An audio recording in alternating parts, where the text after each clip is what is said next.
بسم اللہ الرحمن الرحیم۔ ناظرین اکرام، گفتگو کے ساتھ آج کا پروگرام پیش خدمت ہے۔ ہمیشہ کی طرح ہمارے مہمان جناب احمد جاوید صاحب آپ کے سوالات کے جوابات دینے کے لیے موجود ہیں۔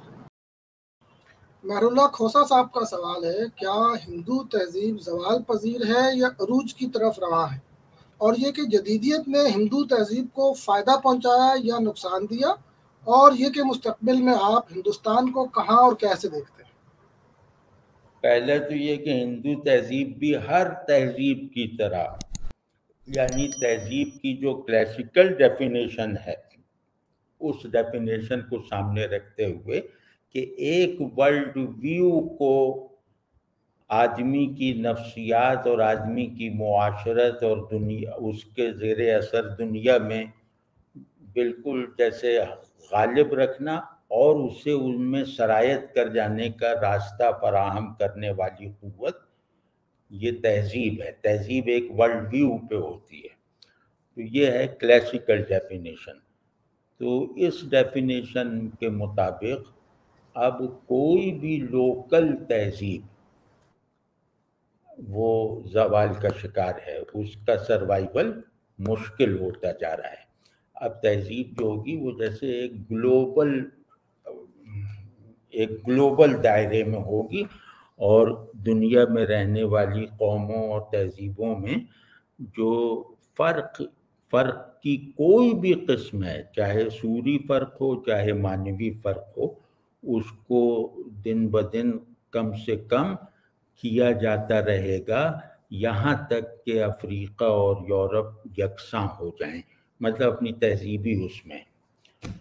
تو ہندو تہذیب بھی ظاہر ہے اس کا شکار ہے۔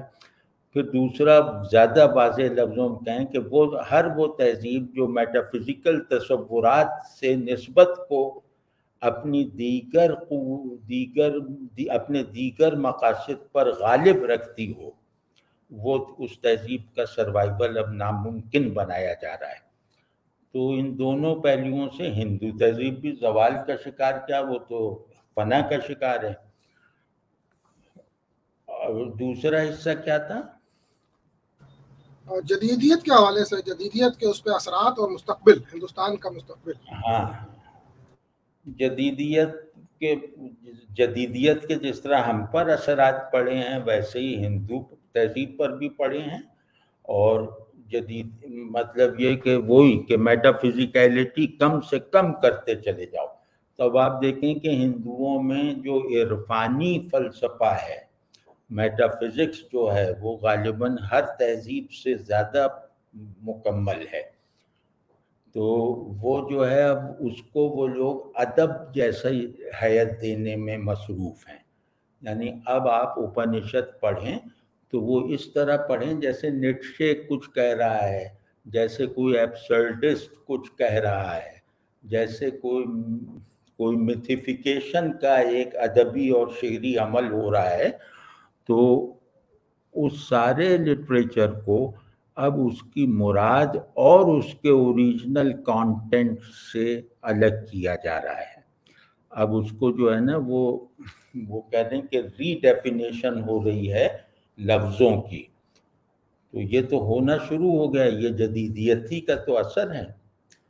تو اور دوسرے یہ کہ جدیدیت کا کچھ اثر مثبت بھی ہے، یا جدیدیت کہیں یا اس کو ہلکا کر کے انگریزوں کی آمد کہتے ہیں۔ تو اس کا کچھ اثر اچھا بھی ہے کہ ان کے یہاں جو ذات پات کا نظام تھا وہ انہی کے اندر اب 90% سے زیادہ ٹوٹ چکا ہے، تو وہ ایک فائدہ بھی ہوا انہیں۔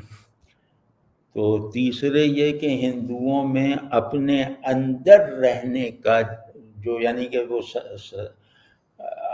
اپنی زمین پہ رہنے اور وہیں اسی دائرے کو کل دنیا سمجھنے اور باہر کی دنیا سے بالکل لا تعلق رہنے کا جو ایک تہذیبی سا عزم تھا، وہ جدیدیت نے توڑ دیا ہے، اور اس کے ٹوٹنے کے نتیجے میں اس تہذیب کو دنیاوی طور پر بھی اور علمی طور پر بھی کچھ فائدے بھی حاصل ہوئے ہیں۔ مستقبل میں آپ ہندوستان کو کہاں دیکھتے ہیں؟ وہاں دیکھتے ہیں جہاں ہماری خواہش ہے کہ وہ نہ پہنچے۔ ٹھیک ہے، بہت شکریہ۔ اچھا، یہ کامران احمد صاحب ہیں، ان کا سوال ہے کہ جدید ذہن کو تقدیر کا اسلامی تصور کیسے سمجھایا جائے کہ عقلی دلیل سے اس کو قائل کیا جا سکے آج کے دور میں؟ دیکھیں، اب تقدیر کو اگر ڈی میٹافزیکلائز کر لیا جائے، یعنی تقدیر کو جیسے مطلق قوانین فطرت کا مجموعہ سمجھا جائے اور یہیں تک محدود رہا جائے، تو جدید انسان جدید ذہن ہم سے زیادہ تقدیر پرست ہے کہ قوانین فطرت کی خلاف ورزی یا ان قوانین میں کسی بے قاعدگی اور بے ضابطگی کا یہ تصور بھی نہیں کر سکتا۔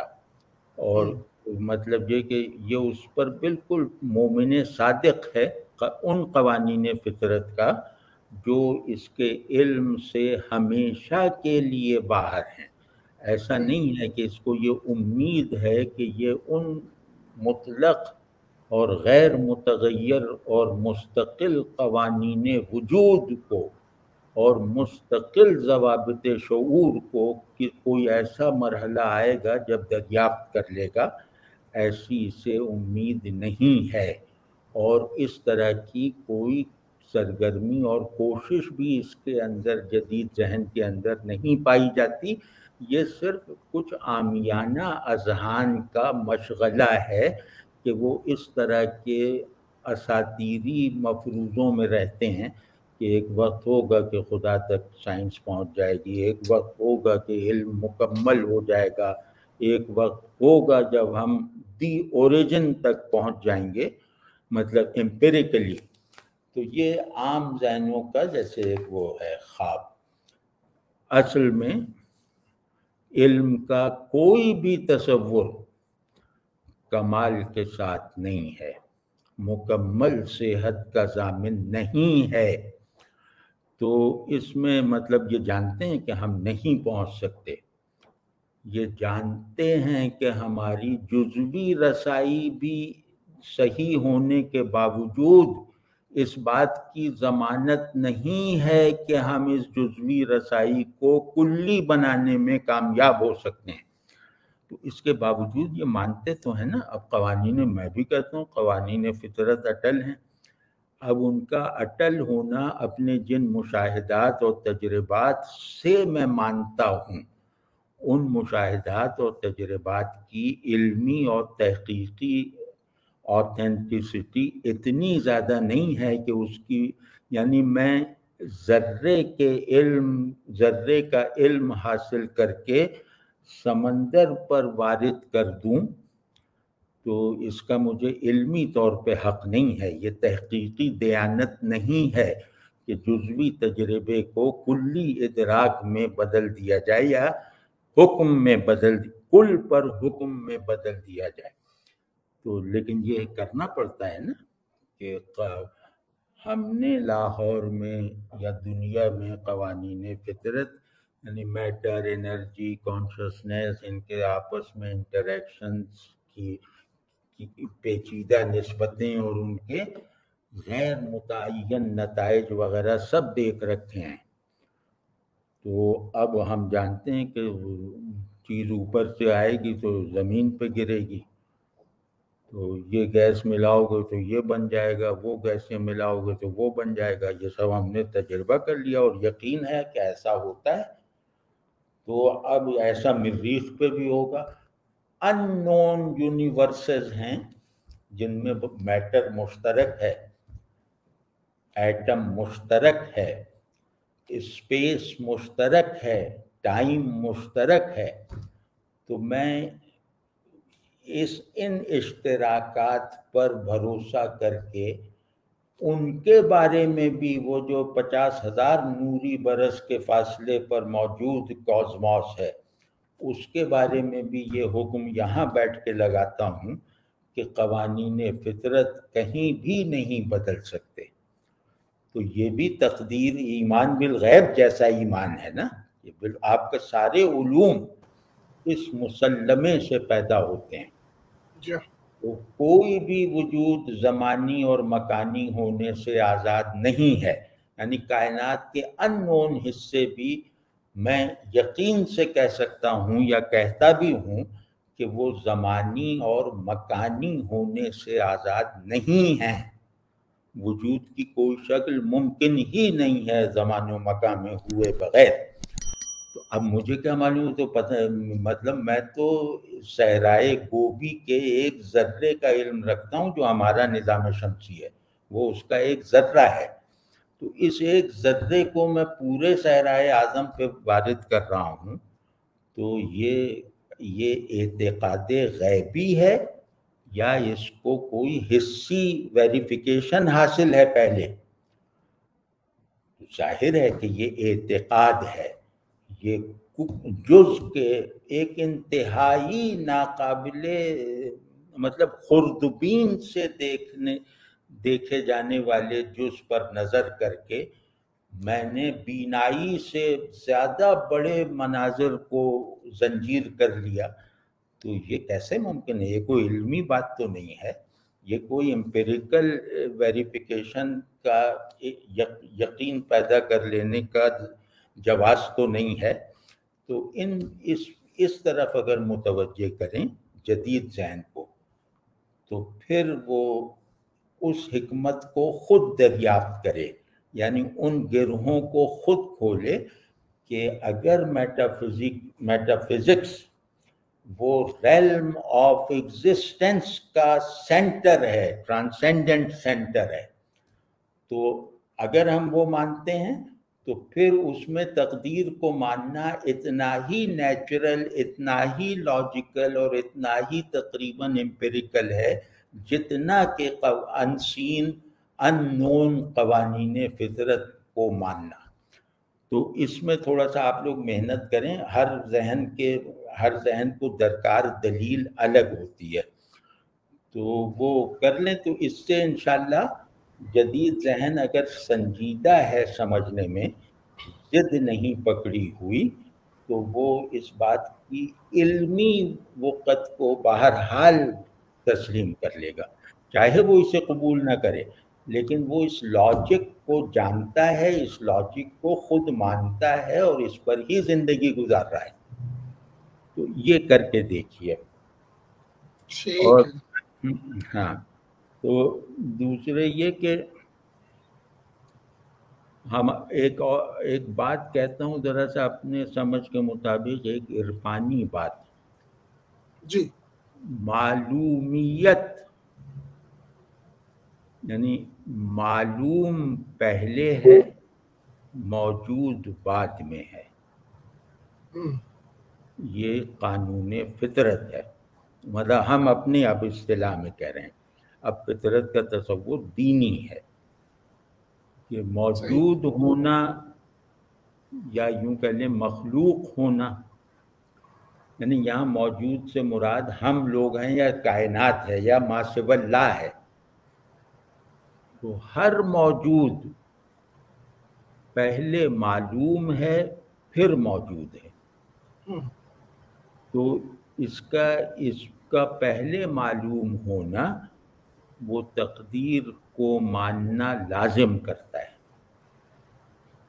اس بات پہ ذرا سا غور کر لیں تو بس بہترین ہو جائے۔ ٹھیک ہو گیا، بہت شکریہ جی جاوید صاحب۔ یہ ندیم صفدر صاحب نے ایک طویل سوال کیا ہے، یہ چھوٹا سا مضمون ہے، وہ میں نے آپ کو بھیج دیا تھا، آپ نے دیکھ لیا ہے، آپ اپنی سہولت سے اور اپنے انداز سے اس کا جواب دے دیجئے، بجائے اس کے کہ میں پورا سوال یہاں دہراؤں۔ اچھا جناب، وہ جو ندیم صفدر صاحب کا جو ایک مجموعہ سوالات آپ نے مجھے بھیجا ہے، تو میں نے اس میں سے سوالات الگ الگ کر لیے ہیں، تو ان کو اس تحریر کو ٹکڑوں میں بانٹ کر میں ہر ٹکڑے کا ضروری جواب عرض کیے دیتا ہوں۔ وہ پہلی بات جو ہے، وہ جو آغاز کرتے ہیں کہ بندہ یہ ندیم صفدر صاحب نے لکھا ہے، بندہ جس مذہب میں پیدا ہوتا ہے اسی کو سچا سمجھتا ہے، پوری زندگی اس کا دفاع کرتا ہے، حتیٰ کہ جس فرقے میں پیدا ہوتا ہے اسی کو سچ گردانتے ہوئے اس کے لیے مرنے مارنے پر بھی تل جاتا ہے، پیدائشی مذہب کے لیے جان لے بھی سکتا ہے اور جان دے بھی سکتا ہے۔ یہ مطلب انہوں نے ایک تمہید بنائی ہے، لیکن اس تمہیدی بات پر بھی کمنٹ کرنا ضروری ہے۔ تو میرا اس پر کمنٹ یہ ہے کہ عملی صورتحال تو یہی ہے جو انہوں نے لکھی ہے۔ مطلب اگر ہم کہیں کہ ایسا نہیں ہے تو یہ کئی مثالیں دے کر اپنی بات کو ثابت کر سکتے ہیں۔ تو عملی صورتحال تو یہی ہے، لیکن یہ بات کچھ بتانے کے لیے کی گئی ہے یا کچھ پوچھنے کے لیے کی گئی ہے؟ تو میرے خیال میں یہ اعتراض کیا گیا ہے مذہبی فکر کی کلی ساخت پر اور مذہبی ویلیڈیٹی اور مذہبی حقانیت کو چیلنج کرنے کے لیے۔ مطلب اس عبارت سے ندیم صفدر صاحب کا موقع پر مطلب محرک شاید کچھ اور ہو، تو یہ بات کچھ بتانے کے لیے تو کی گئی ہے لیکن سمجھنے کے لیے نہیں، یعنی سوال کی طرح نہیں۔ تو جس سوال کو جواب شکن بنا لیا جائے اسے فیس کرنے کا بس یہی طریقہ ہے کہ ایک فقرہ سوال کرنے والے کی خدمت میں عرض کیا جائے کہ اپنا سوال درست کرو۔ صحیح۔ تو اس میں جو ہے اس بیان میں غلطی یہ ہے کہ اس میں یہ ساری جو قباحتیں ہیں یہ مذہب سے منسوب کر دی گئی ہیں۔ تو یہ انسان کا پورا جو ہے اس کے جیسے اس کی وجودی ساخت اور اس کے مزاج، اس کی طبیعت کی تشکیل، اس کے ذہن کی تعمیر کی جو روایت ہے وہ ہر روایت اسی طرح کی ہے۔ بس یہ ہے کہ میں جس چیز کو مانتا ہوں اسے ماننے میں کیا درجہ دیتا ہوں، تو اس درجے کی مناسبت سے میں اس کے سلسلے میں حساس ہوتا ہوں، ورنہ آدمی اپنے ہر مسلمے کا دفاع کرتا رہتا ہے، آدمی اپنے اپنی تہذیب کے دیے ہوئے ہر تصور کو اگر وہ اس تہذیب میں رہتا ہے تو وہ اسی طرح اپنے اندر محفوظ رکھتا ہے، اسی طرح اس پر اس تصور کی تردید کرنے والی آوازوں کو غصے سے یا جذبے سے یا دلیل سے جو ہے وہ رد کرتا رہتا ہے۔ تو یہ مسئلہ مذہب سے خاص نہیں ہے، یہ انسان کے لیے جیسے یہ انسانی نفسیات کا ایک آفاقی پیٹرن ہے۔ تو ایک تو یہ ہو گیا۔ اب پھر یہ کہ اس میں مذہب کی جارحانہ تعبیر جو کرتے ہیں نا، یہ لوگ کتنے ہیں جو جان لے بھی دینے پہ بھی تیار ہو، مارنے پہ بھی کمر بستہ؟ یہ لاکھ میں 1 2 4 10 ہوں گے۔ تو وہ جو باقی ہیں مذہب کے نمائندے وہ ہیں یا یہ 10 سرفریب اس کے نمائندے ہیں جو جان لینے میں بہت مشتاق ہیں؟ تو یہ جو ہے یہ مذہب کی جارحانہ تعبیر ہے جو اس پہ تھوپی جا رہی ہے کچھ لوگوں کی آڑ لے کر۔ تو اس جارحانہ تعبیر کو جیسے مبالغے کے ساتھ ابھارا گیا ہے۔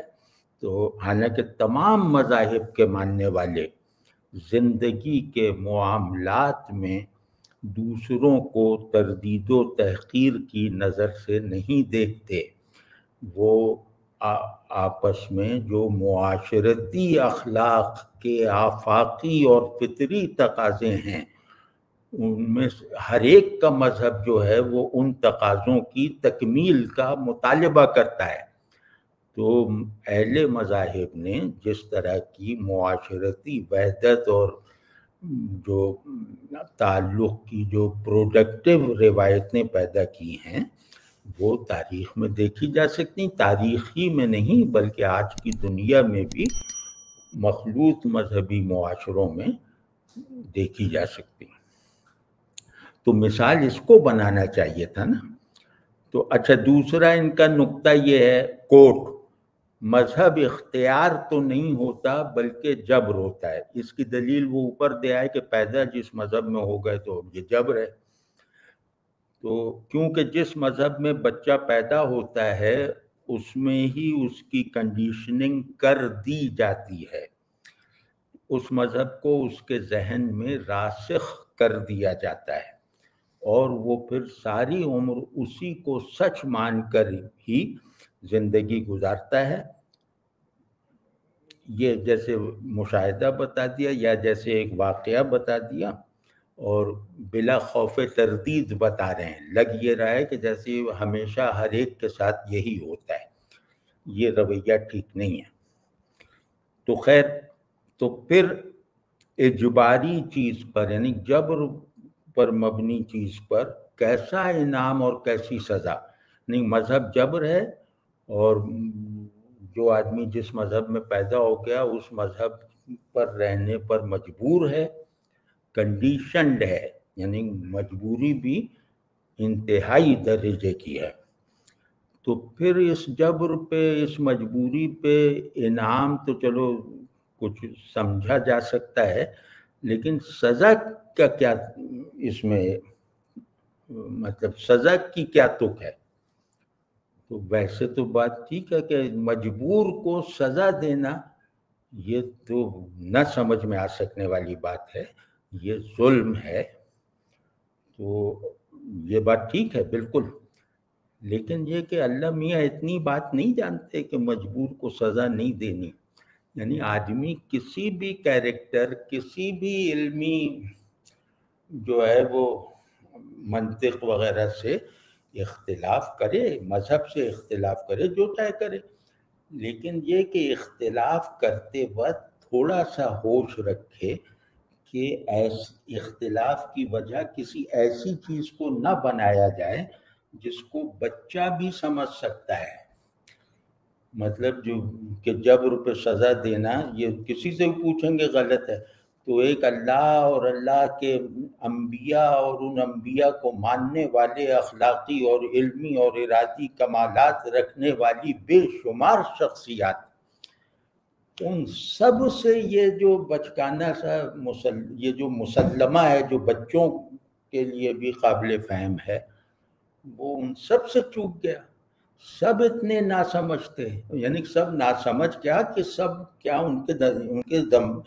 ان کے سروں میں انسانی دماغ نہیں تھا کہ وہ یہ سامنے کی بات نہ سمجھ سکے کہ یہ مجبوروں کو کے لیے دوزخ بنائی گئی ہے. تو اگر انہوں نے ایسا نہیں سمجھا تو پھر معترض کے لیے ضروری ہے کہ وہ ان کی دلیل سمجھنے کی کوشش کرے یا یہ دیکھنے کی کوشش کرے کہ یہ خیال رازی و غزالی کے ذہن میں، سینٹ آگسٹائن کے دماغ میں، شنکراچاریہ کے دل میں کیوں نہیں پیدا ہوا. اور میں ایک ان لوگوں کے آگے تو ظاہر ہے میں ایک بے وقوف محض ہوں نا، میں ایک نان اینٹیٹی ہوں. تو ایک نان اینٹیٹی اور بالکل ہی بچکانہ ان لوگوں کی نسبت سے بالکل ہی بچکانہ اور جاہلانہ ذہن رکھنے والا یہ جان گیا اور وہ لوگ اسے نہ بھاپ سکے. تو اب اس میں پہلی ذمہ داری ان کی یہ ہے، کیونکہ سوالات اب اس طرح لڑکا دیے جاتے ہیں جواب کی طلب کے بغیر، بلکہ یہ کہ سوالات جوابات کو شکست دینے کے لیے بنائے جاتے ہیں. تو ان کو چاہیے کہ پہلے یہ ہمیں بتائیں کہ یہ بات ان لوگوں کی سمجھ میں کیوں نہیں آئی، تو پھر ہم اس کا جواب دیں گے.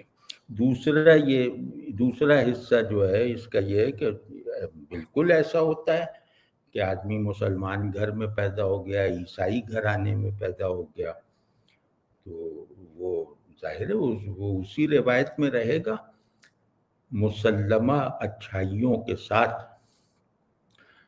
تو وہ اس میں رہے گا.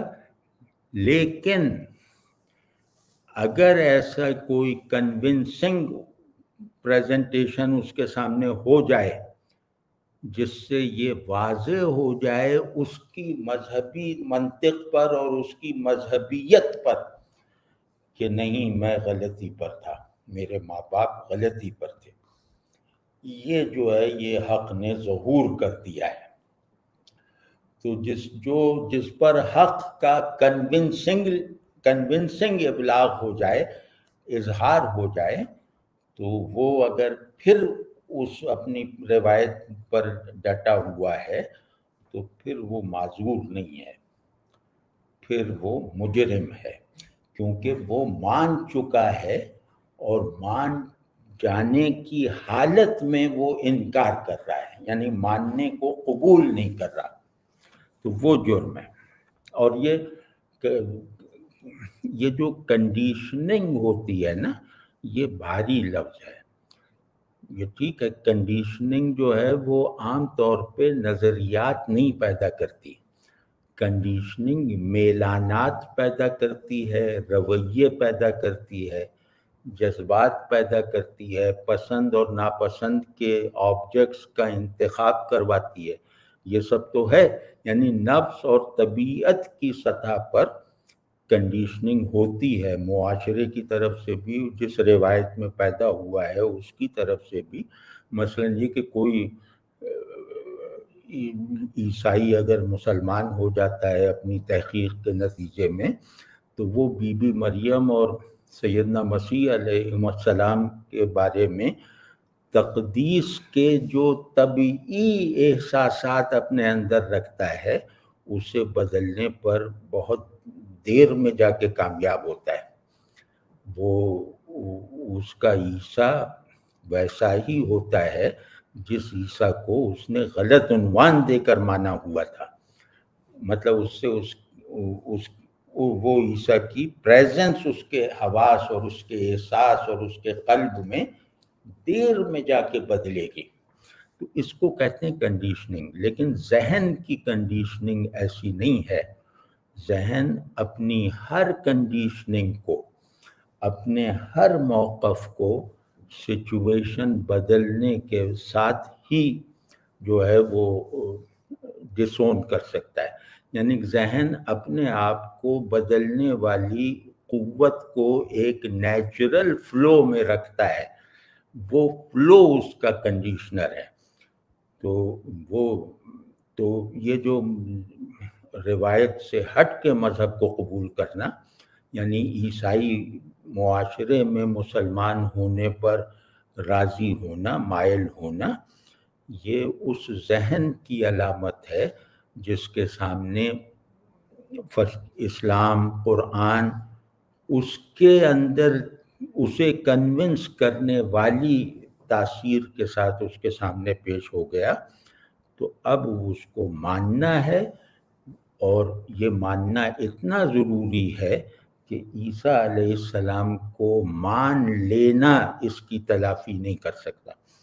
تو وہ الگ کیسز ہیں، اور وہ کیسز بھی بے شمار ہیں، مطلب جتنے یہ کیسز ہیں کہ وہ کیونکہ پیدا ہوا ہے وہ اسی پہ لڑ بڑ رہا ہے، یہ ہیں، اتنے ہی وہ بھی ہیں جو پیدا ہوئے اور بت کدے کا ناقوس بجاتے رہے اور پنڈت والے پر مراسم ادا کرتے رہے، وہ اچانک مسلمان ہو گئے۔ تو اس طرح کے بھی بے شمار مظاہر ہیں۔ تو لیکن میرا ان سے مطالبہ یہ ہے کہ پہلے یہ بتائیں کہ اجباری چیز پر سزا کا تصور اتنے بڑے بڑے لوگوں سے اوجھل کیسے رہ گیا؟ اچھا، تو بنیادی طور پر یہ ایک غیر سنجیدہ سی بات ہے کہ مذہب اختیار نہیں بلکہ جبر ہوتا ہے، مطلب یہ بالکل غیر سنجیدہ بات ہے اور غیر علمی بات ہے۔ جبر اور اختیار میں فرق غالباً اس سوال کو اون کر لینے والے ذہن اور اس سوال کو فریز کرنے والے شخص پر واضح نہیں ہے۔ تو وہ میں انتظار کروں گا اس کا جواب آ جائے تو میں جبر اور اختیار میں فرق عرض کروں گا۔ اور دوسرے یہ کہ انسانی زندگی، انسان کی ذہنی زندگی، یہ ایک نسلی تسلسل اور تہذیبی تسلسل رکھتی ہے، یعنی بھی رکھتی ہے۔ تو اگر اس تہذیبی اور نسلی تسلسل میں میری مذہبیت جو ہے اس بہاؤ میں آگے بڑھتی جا رہی ہے، اس بہاؤ میں داخل ہے، تو وہ ٹھیک ہے۔ مطلب انسان ایسا تھوڑی ہے کہ ہر آدمی جو ہے وہ ہر طرح سے، ہر جبر سے، ہر ذمہ داری سے، ہر بندش سے خود کو آزاد کر کے اپنی آزادی کو ہر مرحلے پر سب سے زیادہ اہمیت دے کر اپنی انفرادیت اسٹیبلش کرنے میں لگا رہے۔ آدمی اس طرح کا نہیں ہے۔ آدمی اصل میں ایک اجتماعی وجود ہے، اور اجتماعی وجود مسلمات کے تسلسل سے جو ہے وہ تقویت پاتا ہے۔ تو یہ کوئی عیب کی بات نہیں ہے کہ ہم مسلمانوں کے گھر میں پیدا ہوئے۔ کبھی اسلام پہ مجھے شک بھی نہیں ہوا، اور کبھی میں نے یہ ضرورت بھی محسوس نہیں کی کہ میں تحقیق تو کر کے دیکھ لوں۔ تو بس ٹھیک ہے، میں ایک مثبت تسلسل میں ہوں، اور اس تسلسل میں وہ طاقت ہے جو تاریخ کو مجھ پر حاکم نہیں ہونے دے سکتی، یعنی جو تاریخ کو میرے لیے جلاد بننے سے روک لیتی ہے۔ تو یہ مطلب چیزوں کو ذرا براڈر پرسپیکٹو میں دیکھنا چاہیے۔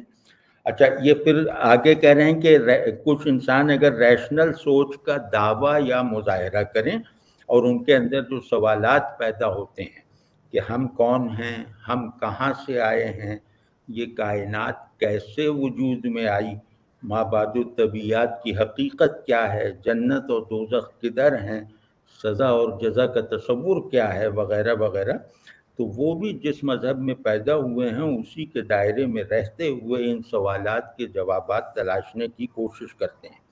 اس دائرے سے باہر نہیں نکلتے اور نہ نکل سکتے ہیں۔ تو اب بھائی اس پہ کیا بہت تفصیل سے، بس ایک بات عرض کرتا ہوں کہ ریشنل سوچ اسی کی ہوگی جو عقل و فکر کے حدود سے واقف ہوگا، یعنی عقل کے کمالات پر نظر کر کے ریشنل سوچ نہیں پیدا ہوتی، عقل کی نارسائی کو جانتے ہوئے جو سوچ پیدا ہوتی ہے وہ ریشنل ہوتی ہے۔ تو یہ کوئی پیغمبرانہ تیقن کے ساتھ نہ کہیں کہ ریشنل سوچ مطلب کوئی بہت قابل فخر بات نہیں ہے۔ تو خیر، تو مطلق حقائق جو ہوتے ہیں نا، چاہے وہ سائنسی ہوں، یعنی جن چیزوں میں تبدیلی کا تصور روا نہ ہو، ممکن نہ ہو، تو انہیں مطلق کہتے ہیں۔ مطلق حقائق کی تحقیق عقل کا میدان نہیں ہے۔ اس بات پہ غور کریں، چاہے سائنسداں بن کے کریں، چاہے فلسفی بن کے کریں، چاہے نفسیات داں بن کے کریں، اگر یہ سب اہلیتیں اور ان پرسپیکٹو سے دیکھنے کی ابتدائی صلاحیت بھی ہے، تو یہ نتیجہ یقینی ہے کہ حقائق ایبسلیوٹ یہ تسلیم کا موضوع ہے، تحقیق کا نہیں۔ پھر اس تسلیم پر دلائل ہوں گے۔ تو جو کام عقل کی رسائی سے خود عقل کے اقرار کے مطابق باہر ہے، یعنی جس کا اثبات عقل کے لیے عقلی ہے اور جس کا انکار عقل کے لیے جہالت ہے، اس کو کہتے ہیں حقائق۔ تو وہ جو ہے وہ میدان ہی نہیں ہے۔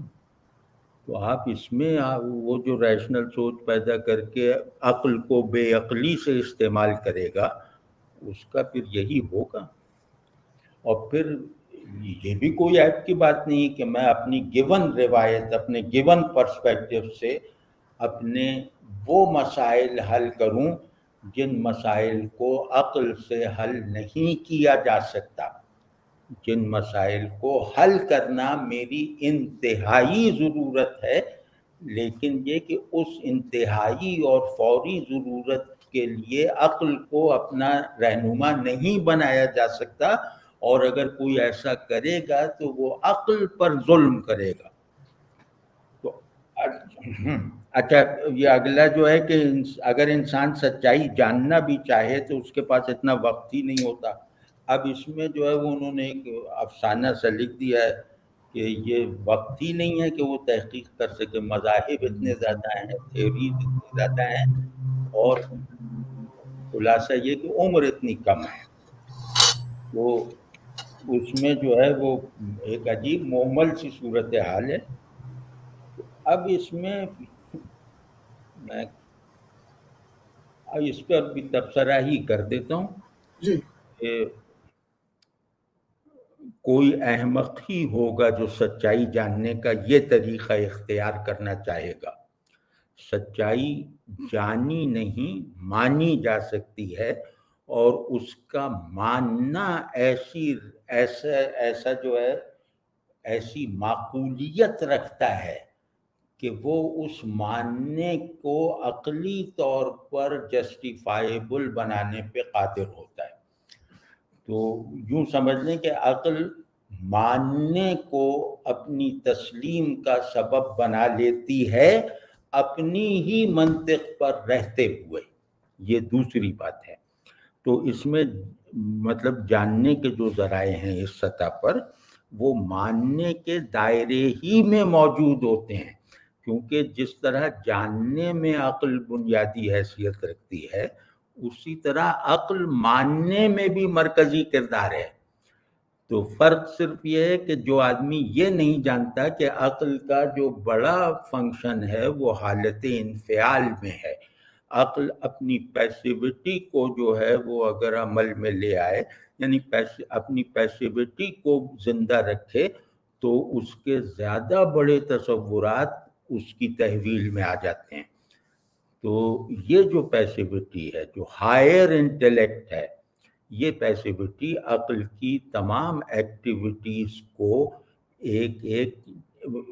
ویل ڈیفائنڈ اور مطلب یہ کہ ویل ڈائریکٹڈ رکھتی ہے۔ یہ تفصیل زیادہ ہے تو اس کو ہم یہاں نہیں کرتے۔ تو یہ نہ سمجھیے جو آج کل بہت تکبر کے ساتھ لبرلز اور یہ وہ منہ ٹیڑھا کر کے بات کرتے ہیں کہ ماننا تو جہالت ہے، علم نہیں، علم کے بعد ہوتا ہے ماننا۔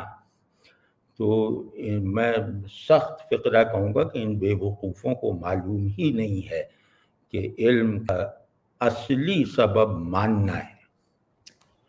تو